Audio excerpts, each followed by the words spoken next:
Bună dimineața, prieteni! Eu sunt Rareș Pastor și bine ați venit pe Real Life RNC. Ne pregătim să mergem pe Dunăre. Încă nu știu la ce o să pescuim, mreană sau crab. Aș vrea iarăși să încercăm la crab, dar este riscant. S-ar putea să nu prindem iarăși nimic.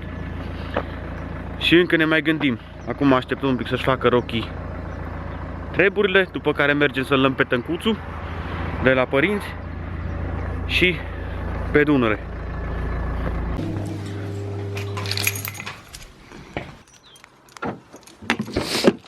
Ia să vedem.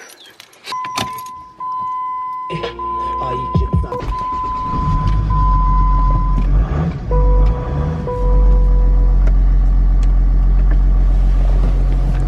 Bum! Încărcăm. Am scos săptămâna trecută când am venit de la pescuit. Toate sculele le-am băgat aici. Așa, asta e bărcuța. Bărcuța noastră. Ce-i cu focusul? Aici am pus toate sculele. Și cu asta, dacă o să mergem și cu ea pe lac la pescuit pe viitor. Încărcăm Tâncuțul și plecăm. Am încărcat totul. Ne-am pregătit și pentru crab și pentru mreană. Și plecăm la drum. Ne vedem pe Dunăre.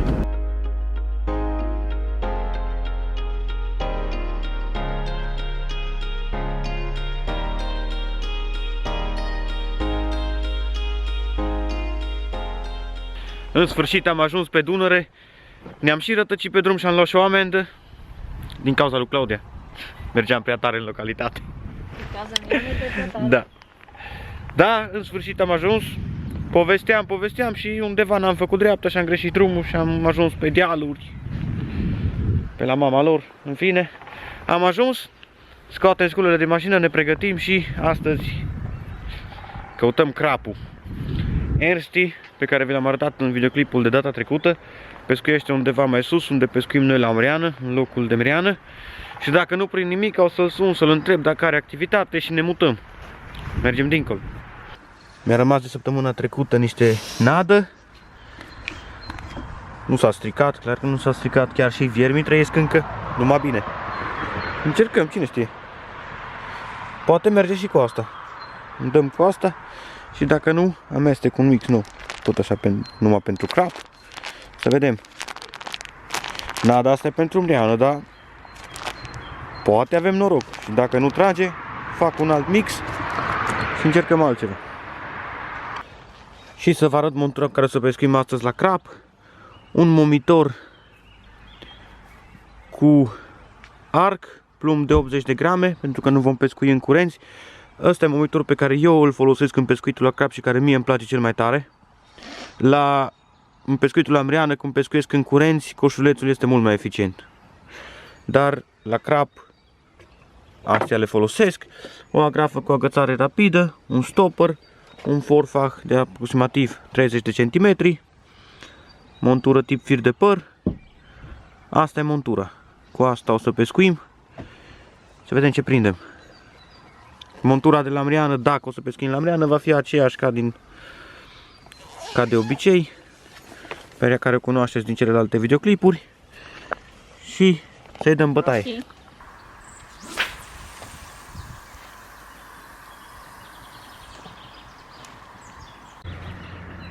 Cu o lansetă pescuim la crab și cu una la mreană. Și acum vreau să spun că m-a întrebat cineva în comentariile de la ultimele videoclipuri de ce și dacă este un motiv anume pentru care pescuim cu undițele așa. Da, este un motiv. În pescuitul la crab, de exemplu, pescuiesc aici în afara curenților, cu frâna deschisă, peștele poate să ia fir fără nicio problemă. În curenți, când pescuiești, nu poți să pescuiești așa. Când pescuiești în curenți, trebuie să pescuiești cu lanseta așa, cu frâna închisă și să fii pe fază când îți trage. Mreana are tendința să intre între pietre odată ce a mușcat. Și așa o să fie și mult mai greu să intre între pietre, pentru că nu ia fir, nu o să primească fir decât vârful lansetei, o să preia toată puterea cu care trage și eventual dacă trage prea tare o să ia și fir de pe tambur, dar trebuie să fie mare. Și cam asta e ideea. Acum stăm și așteptăm. Se pare că nu mă învăț niciodată minte că dacă fug după 2 iepuri nu prind niciunul. De fiecare dată când am dat la ambele specii nu am reușit să prind. Dar eu nu mă dau bătut. Poate avem noroc de un crap astăzi. Mai târziu când se încălzește vremea.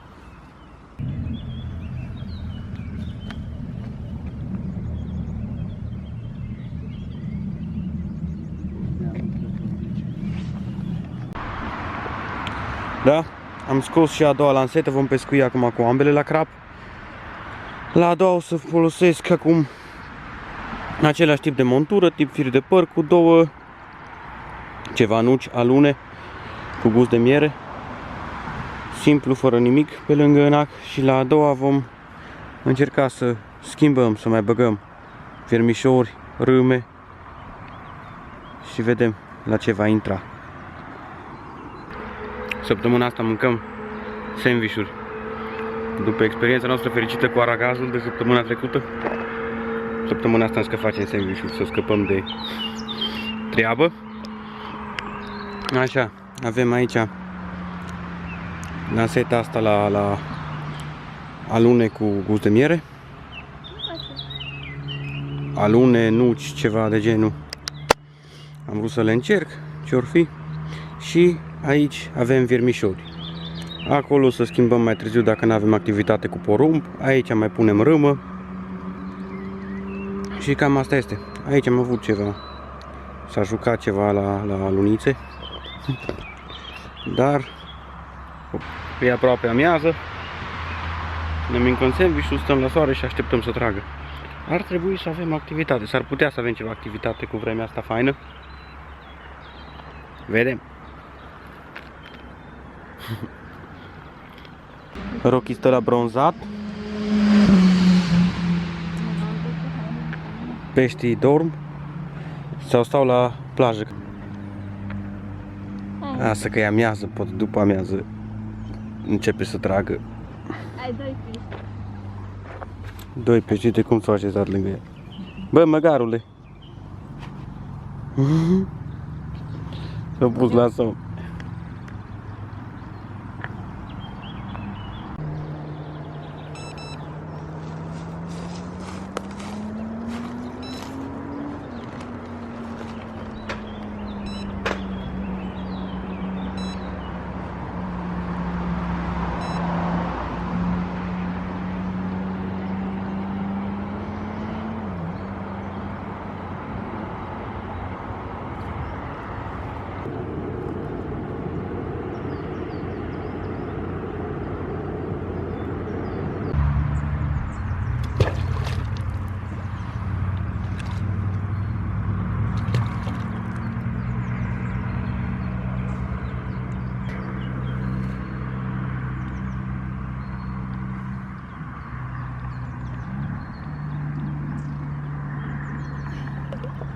L-ai luat afară? Da. Ce ai adus de frână? De frână. Am zis că dacă tot nu prindem nimic, măcar să curățăm Dunărea. Am mai văzut ceva acolo în față, cred că e de... că nu mai vine jos. Hai jos, bă. Cine ar fi aruncat un disc de frână în apă? Sus cu el? Am mai văzut ceva aici, cred că e un cadru de bicicletă sau ceva, ce Dumnezeu. Ai ceva de la o bicicletă.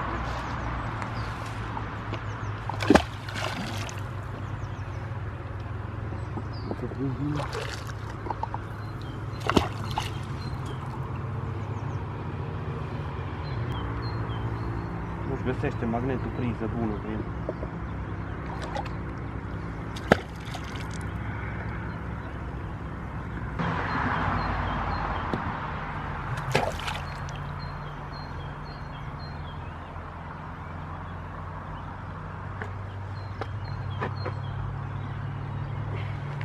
Am îngropat bine în pot. Nu cred că nu mi-a scos nici magnetul.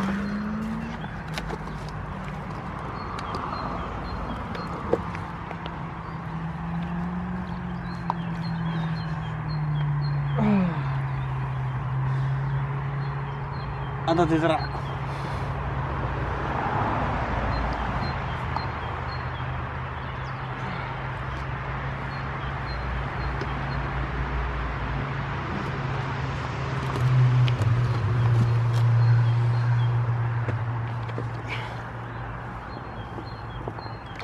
Măcar au scăpat.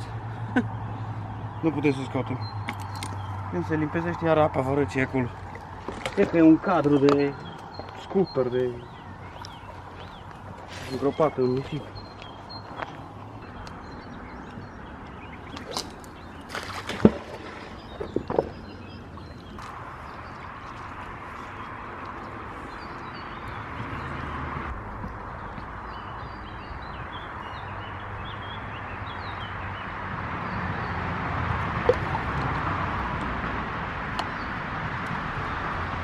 Macma. E cam ora 1. Mergem să ne plimbăm puțin. Ne-am luat stația cu mine, dacă cumva se gândește să apară mustăciosul, ne întoarcem. Hai bă, piticule! Hai să-l băgăm pe rochii acolo în gara aia, dincolo. Nu.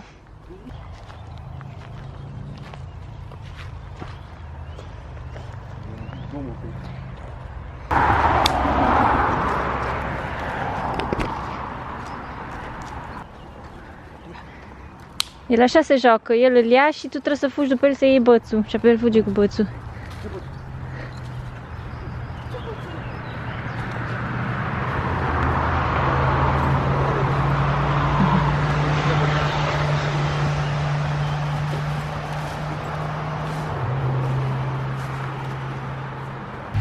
Ia! Ia! Fugi că te prind! Fugi! Ți-l iau! Asta e joaca lui, nu adu bățul.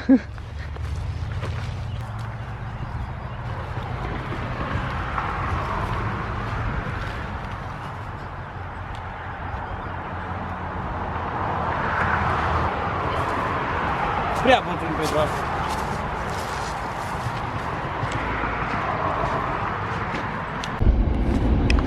E ora 3 aproape și pe ultima 100 de metri am schimbat locul de pescuit. N-am mai avut dincolo absolut nicio trăsătură. Am schimbat locul, mai stăm o oră jumate,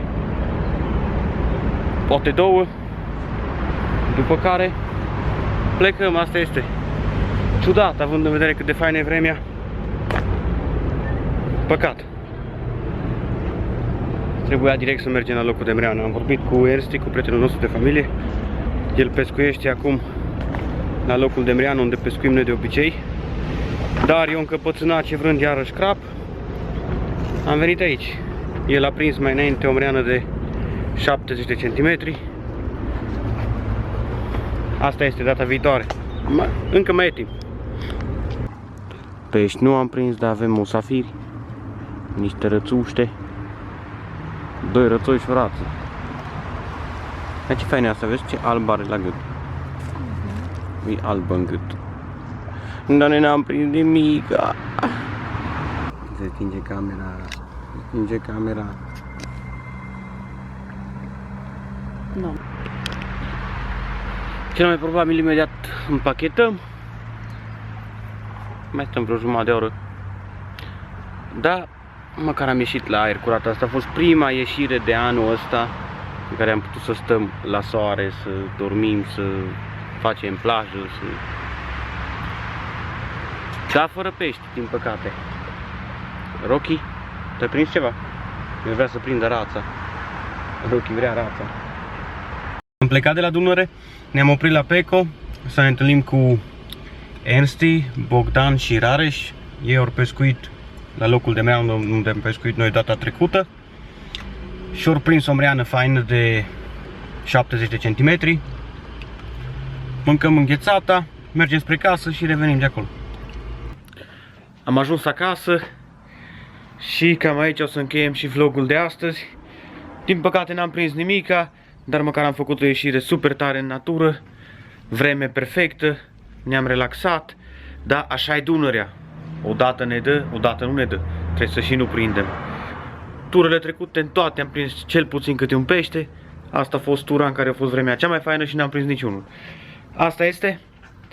Urmează data viitoare mai mulți pești. Dacă tu n-am prins nimic, măcar pe o berică.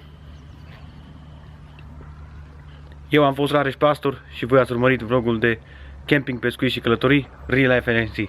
Vă salut!